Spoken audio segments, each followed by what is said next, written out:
Baik, Assalamualaikum warahmatullahi wabarakatuh. Perkenalkan, nama saya Subur dengan NPM 6122200019. Di sini saya akan mempresentasikan atau saya akan menyampaikan laporan tentang pengenalan lapangan persekolahan, yaitu PLP 1 yang disusun untuk memenuhi tugas perkuliahan PLP 1 dengan dosen pengampu yaitu Bapak Tony Setiawan, SPD MPD MT, yang disusun oleh saya sendiri dengan program studi PJJ PVTM di Fakultas Sains dan Teknologi Universitas IFET. Dan di halaman pengesahan, di sini saya meneliti atau mengalami pemantauan di SMK Asrindo dengan pengenalan lapangan persekolahan. Jadi untuk di SMK Asrindo, untuk judul kegiatannya, dan nama saya sendiri dengan NPM tadi 6122200019. Untuk mitranya di SMK Asrindo Kota Tegal, alamat sekolahnya di Jalan Dewi Sartika nomor 75 Pesurungan Kidul, Kecamatan Tegal Barat, Kota Tegal, Jawa Tengah, dengan kode pos 52113.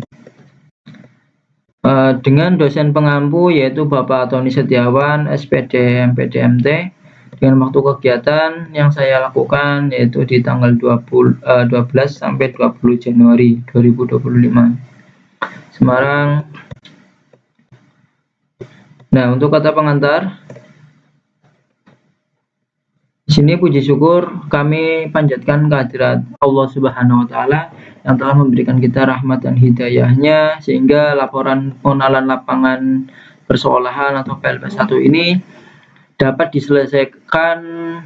Penyusunan ini melibatkan berbagai pihak yang telah memberikan dukungan serta bantuan diantaranya yaitu Bapak Tony Setiawan selaku dosen pembimbing mata kuliah PLP 1 dan juga para guru dan staf karyawan yang ada di SMK Asrindo Kota Tegal yang telah membantu memberikan saya informasi dan data sekolah serta seluruh teman mahasiswa yang senantiasa memberikan masukan dan dukungan selama pelaksanaan PLP 1 ini. Laporan ini dibuat sebagian dari mata kuliah PLP 1 dengan tujuan untuk memberikan gambaran mengenai kegiatan pengenalan lapangan persekolahan di SMK Asrindo Kota Tegal. Kami menyadari bahwa laporan ini masih jauh dari kesempurnaan. Oleh karena itu, kami sangat mengharapkan kritik dan saran yang membangun demi perbaikan di masa mendatang. Yang pertama, di bab 1 berupa pendahuluan. Latar belakang pendidikan memiliki peran yang sangat penting dalam membentuk generasi penerus bangsa yang berkualitas. Untuk mencapai tujuan pendidikan yang optimal, diperlukan tenaga pendidik yang profesional dan memiliki pengalaman yang cukup dalam dunia pendidikan. Oleh karena itu, program pengenalan lapangan persekolahan menjadi salah satu bagian penting dalam membekali calon pendidik dengan pemahaman yang mendalam tentang lingkungan yang ada di sekolah dan praktek pembelajaran yang sesungguhnya. PLP 1 merupakan tahap awal dalam program PLP yang bertujuan untuk memberikan pengalaman langsung kepada mahasiswa dalam memahami kondisi nyata yang ada di lingkungan sekolah. Pada tahap ini, mahasiswa lebih banyak melakukan observasi terhadap berbagai aspek pendidikan, termasuk manajemen sekolah, proses pembelajaran, serta interaksi antar guru dan sekolah yang ada di SMK atau yang ada di sekolah tersebut. Melalui kegiatan ini, mahasiswa dapat memperoleh wawasan yang lebih luas mengenai dinamika yang terjadi di lingkungan sekolah, sehingga dapat mempersiapkan diri dengan lebih baik dalam peran mereka sebagai pendidik di masa depan. Selain itu, di PLP1 juga menjadi sarana bagi mahasiswa yang mengidentifikasi tentang tantangan serta peluang dalam dunia pendidikan. Dengan demikian, mereka dapat mengembangkan pemikiran kritis dan reflektif terhadap berbagai masalah yang ada serta mencari solusi yang tepat dalam upaya meningkatkan kualitas pendidikan. Pengalaman ini diharapkan dapat menjadi dasar yang kuat bagi mahasiswa dalam mengembangkan kompetensi yang profesional, sosial, dan kepribadian yang diperlukan sebagai seorang pendidik. Dengan adanya program PLP1, diharapkan mahasiswa dapat memahami berbagai teori yang telah dipelajari selama di perkuliahan dan dapat diimplementasikan dalam dunia nyata, yaitu di sekolah. Hal ini akan memberikan kontribusi positif dalam upaya mencetak tenaga pendidik yang tidak hanya memiliki pengetahuan akademik yang baik, tetapi juga memiliki kemampuan dan sikap yang sesuai dengan tuntutan profesi guru. Nah, di B ini ada landasan hukum.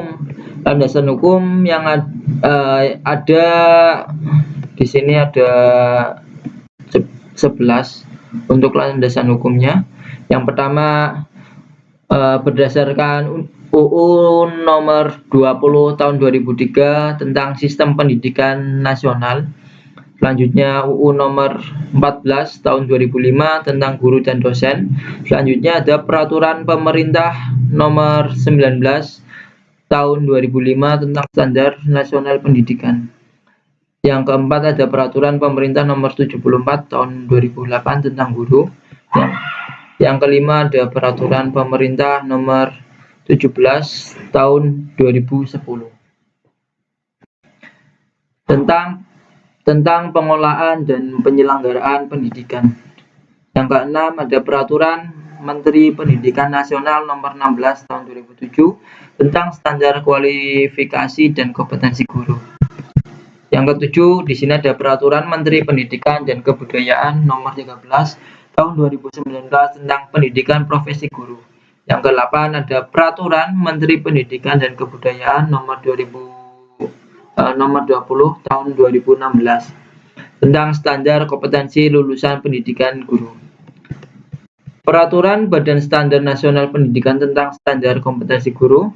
Peraturan Lembaga Pendidikan tentang kependidikan pengenalan lapangan sekolah.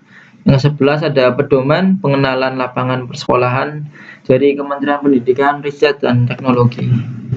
Yang C ada tujuan dari PLP1. Tujuannya yang pertama untuk mengenal lingkungan sekolah lingkungan sekolah dan komunitasnya, baik itu guru, staf sekolah, dan juga untuk lingkungan siswa. Yang kedua ada mengembangkan kemampuan profesional guru. Yang ketiga ada meningkatkan kesadaran dan komitmen belajar. Yang keempat, melakukan pengamatan langsung terhadap kultur yang ada di sekolah. Yang kelima, untuk mengamati struktur organisasi dan tata kelola di sekolah. Yang keenam, mengamati peraturan dan tata tertib sekolah. Yang ketujuh, mengamati kegiatan seremonial di sekolah. Yang ke-8, mengamati kegiatan rutin seperti kurikuler, kokurikuler, dan ekstrakurikuler. Yang ke-9, mengamati praktik pembiasaan dan kebiasaan positif yang ada di lingkungan sekolah. Manfaat dari PLP1, yang pertama ada meningkatkan kesadaran profesional. Yang kedua ada mengembangkan kemampuan mengajar. Yang ketiga ada meningkatkan kompetensi pedagogi. Yang keempat ada mengenal lingkungan sekolah. Yang kelima ada mengembangkan kemampuan komunikasi dan interaksi. Yang keenam ada meningkatkan kesadaran akan pentingnya pendidikan. Yang ketujuh ada meningkatkan kualitas pendidikan. Yang ke-8 ada mengembangkan kemampuan guru. Yang ke-9 ada mengembangkan kemampuan observasi dan analisis. Yang ke-10 ada mengembangkan kemampuan refleksi dan evaluasi. Nah, di bab 2 ini ada hasil observasi. Di hasil observasi ini yang pertama ada sejarah dan deskripsi sekolah. Di SMK Asrindo merupakan sekolah menengah kejuruan swasta yang berdiri sejak tahun 2011 dengan tujuan utama memberikan pendidikan vokasi yang berkualitas bagi siswa di Kota Tegal dan sekitarnya. Sejak awal berdirinya sekolah ini, SMK Asrindo berkomitmen untuk menghasilkan lulusan yang kompeten, siap bekerja, dan mampu bersaing di dunia industri maupun wirausaha dalam perjalanannya. SMK Asrindo Kota Tegal terus berkembang baik dari berbagai segi infrastruktur dan fasilitas maupun kurikulumnya. Sekolah ini menawarkan beberapa program keahlian yang disesuaikan dengan kebutuhan industri, di antaranya berupa teknik otomotif atau teknik kendaraan ringan. Yang kedua ada akuntansi dan keuangan lembaga (KL), serta ada teknik komputer dan jaringan atau TKJ. Dengan tenaga pengajar yang profesional dan pengalaman di bidangnya, SMK Asrindo Kota Tegal menerapkan metode pembelajaran berbasis praktek dalam pengalaman nyata di dunia kerja. Sekolah ini juga menjalin kerjasama dengan berbagai perusahaan di industri terkait guna memberikan kesempatan bagi siswa untuk menjalin program magang atau praktik kerja lapangan atau PKL yang dilakukan di kelas 11 ataupun kelas 12, sehingga mereka dapat memperoleh pengalaman langsung di tempat kerja sebelum lulus. Selain pendidikan akademik dan keterampilan kejuruan, SMK Asrindo Kota Tegal juga menanamkan nilai-nilai disiplin serta etika kerja dan karakter yang kuat kepada siswanya sebagai berbagai kegiatan ekstrakurikuler seperti pramuka, olahraga, kesenian, dan organisasi siswa turut dikembangkan untuk mendukung pembentukan karakter yang lebih baik dengan visi menjadi sekolah berkejuruan unggul yang mampu mencetak tenaga kerja profesional dan mandiri. SMK Asrindo terus berinovasi dalam meningkatkan mutu pendidikan dan menciptakan generasi yang siap untuk menghadapi tantangan dunia kerja di era industri 4.0. Di sini ada visi dan misi di SMK Asrindo. Visinya itu menjadi sekolah berstandar nasional dalam pengembangan iptek yang dilandasi oleh iman, takwa, dan berbudaya. Untuk misinya, yang pertama ada menumbuhkan semangat keunggulan dan kompetitif secara intensif kepada seluruh warga sekolah serta mewujudkan pelayanan prima dalam upaya memaksimalkan pemberdayaan sumber daya manusia, sekolah, dan masyarakat. Yang kedua, melaksanakan kegiatan belajar mengajar secara optimal yang berorientasi kepada pencapaian kompetensi bertujuan berstandar nasional dengan tetap mempertimbangkan potensi yang dimiliki oleh peserta didik. Yang ketiga, melaksanakan kegiatan keagamaan sesuai agama yang dianut dan menumbuhkan cinta budaya bangsa sebagai sumber kearifan dalam bertindak. Yang keempat, untuk meningkatkan kerjasama sekolah dengan DUDI atau lembaga sertifikasi yang lebih memiliki reputasi nasional dan internasional. Yang kelima, mengembangkan institusi sekolah menengah kejuruan yang berperan sebagai training center dan keterampilan kejuruan yang memadai.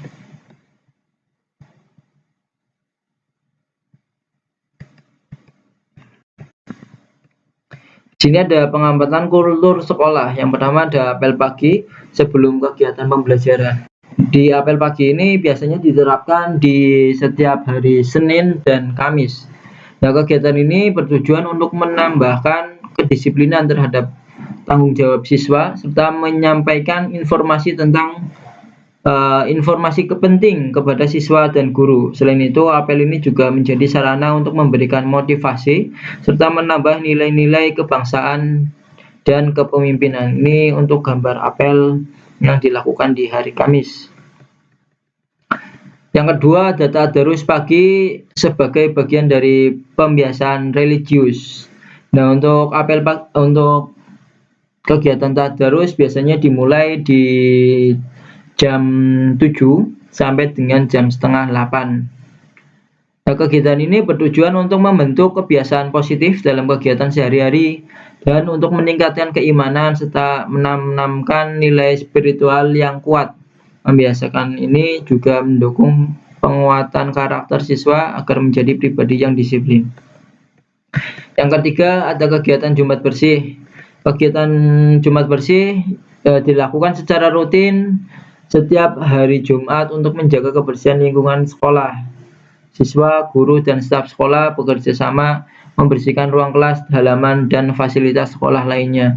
Nah, ini kegiatan Jumat bersih ini dilakukan setiap hari Jumat.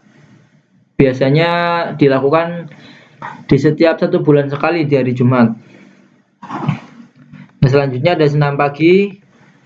Senam pagi untuk meningkatkan kesadaran akan kesehatan. Senam pagi merupakan kegiatan yang dilakukan secara berkala untuk meningkatkan kesadaran siswa akan pentingnya menjaga kesehatan fisik. Dengan melakukan senam secara rutin, siswa dapat meningkatkan kebugaran tubuh, meningkatkan konsentrasi dalam belajar, serta mengurangi risiko penyakit akibat kurangnya aktivitas fisik. Di senam pagi di SMK Asrindo dilakukan di setiap hari Jumat pagi. Nah, di sini untuk pengamatan struktur organisasi dan tata tertib di sekolah. Yang pertama ada struktur organisasi sekolah. Di sini bisa dilihat untuk struktur pertama. Pertama ada kepala sekolah, yaitu pemimpin utama yang bertanggung jawab atas kebijakan pengelolaan sekolah. Yang kedua ada wakil kepala sekolah yang bertugas untuk membantu kepala sekolah dalam bidang kurikulum, kesiswaan, sarana dan prasarana, serta berhubungan dengan masyarakat. Yang ketiga ada guru, yaitu tenaga pendidik yang berperan dalam proses pembelajaran serta membimbing siswa dalam mengembangkan akademik dan karakter.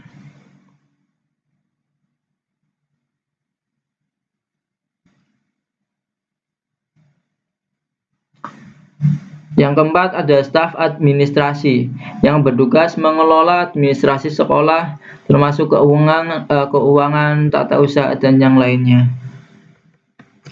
Dan selanjutnya ada komite sekolah, yaitu lembaga yang berdiri dari perwakilan orang tua, masyarakat, dan tenaga pendidik untuk mendukung kemajuan sekolah.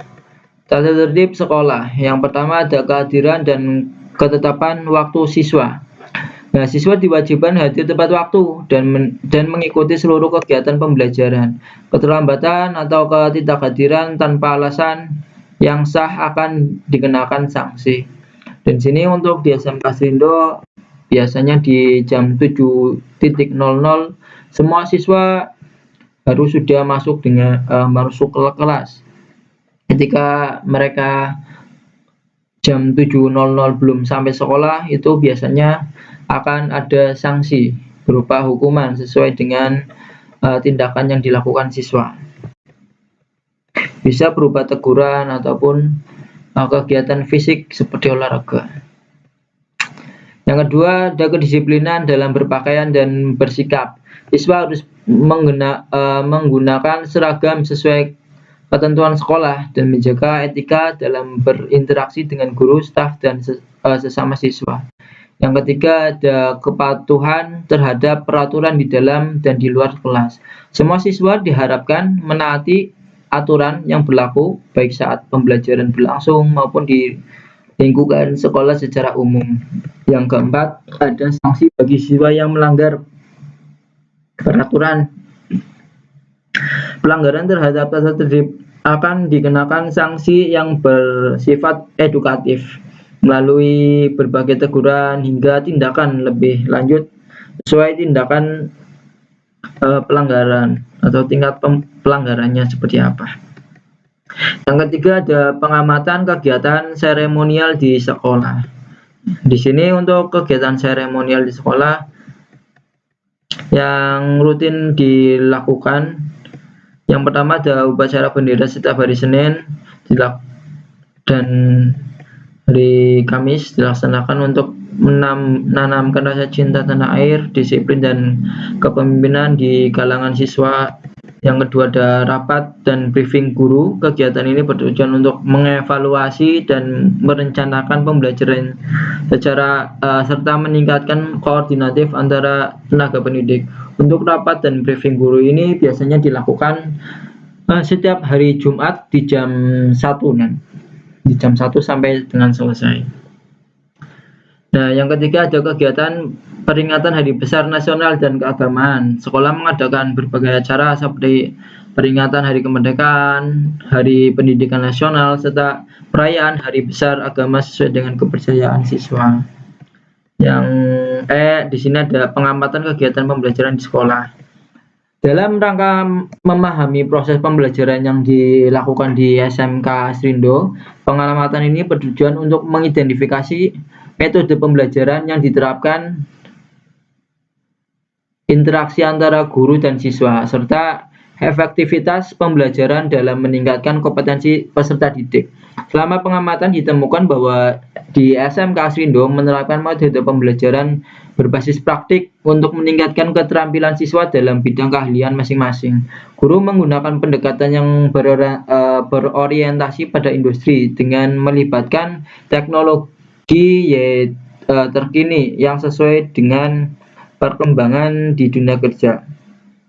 Hal ini bertujuan agar siswa memiliki keterampilan yang relevan dan siap menghadapi tantangan di dunia industri. Selain metode praktik, pembelajaran juga dilengkapi dengan teori yang dilakukan secara interaktif. Guru memanfaatkan beberapa media pembelajaran seperti presentasi, video tutorial, dan simulasi untuk meningkatkan pemahaman siswa terhadap materi yang diajarkan. Interaksi antar guru dan siswa berlangsung secara aktif dengan adanya diskusi dan tanya jawab yang ditentukan siswa yang membantu siswa dalam memahami konsep-konsep yang sulit. Kegiatan evaluasi dilakukan secara berkala melalui ujian teori dan praktik untuk mengukur pemahaman serta keterampilan siswa. Selain itu, sekolah juga menerapkan program magang yang memungkinkan siswa mendapat pengalaman langsung di industri berupa PKL. Program ini menjadi nilai tambah dalam sistem pembelajaran di SMK Asrindo karena pembekalan wawasan praktik yang tidak hanya berbasis teori di kelas, tapi juga berbasis praktik di industri.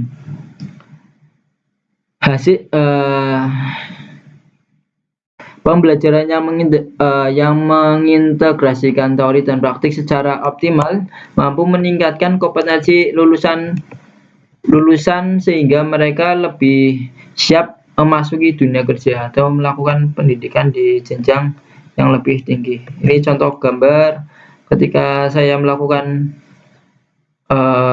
praktik di bengkel otomotif di SMK Asrindo. Nah, di sini ada pengamatan kegiatan ekstrakurikuler di sekolah. Di SMK Asrindo menyediakan berbagai kegiatan ekstrakurikuler yang bertujuan untuk membangun minat, bakat, serta keterampilan siswa di luar akademik.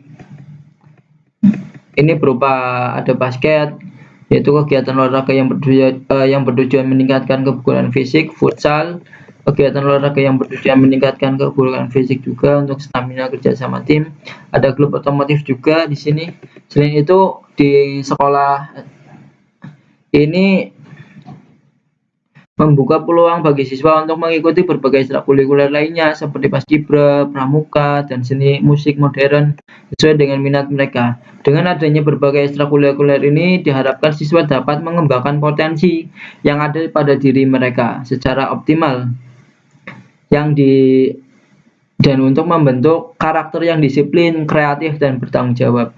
Dengan adanya berbagai kegiatan ini, SMK Srindo berupaya menciptakan lingkungan pendidikan yang tidak hanya berfokus pada keterampilan akademik, tapi juga membentuk pribadi siswa yang disiplin, berkarakter, dan memiliki kepekaan sosial yang tinggi.